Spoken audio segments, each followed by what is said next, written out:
Welcome to the Banker Lamp. Please enjoy the video. You begin by confirming essentials: camera, microphone, and a stable connection. These give tracking data and clean audio. Once installed, open Reality and import your VRM model because the model file defines rigging and appearance. Make sure to grant camera and microphone permissions so the app can access sensors. Next, select your input device and quick calibrate head tracking. This starts live mapping of your face and posture. Perform a short test motion to verify feed and model responsiveness. Now you focus on accurate motion and expression. Calibrate head, eye, and lip tracking in a well-lit area so the software captures subtle movements. Once done, tweak sensitivity and smoothing to remove jitter while preserving responsiveness, because oversmoothing looks delayed.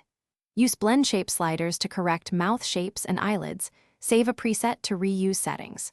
For better lip sync, connect your audio input or route audio through a VSD bridge, which improves timing and reduces manual correction later. Finally, output the avatar. Choose Reality's virtual webcam or NDI for OBS. Set resolution and FPS to match your stream. Start a short recording and watch CPU/GPU usage. If frames drop, reduce resolution or tracking complexity to stabilize performance. Make sure audio routing is correct so lip sync stays aligned. If something goes wrong, rerun calibration, verify camera and mic permissions, and restart the app or device. This simple reset resolves most tracking and permission conflicts quickly. Thanks for watching. If this was helpful, leave a like and consider subscribing. See you next time.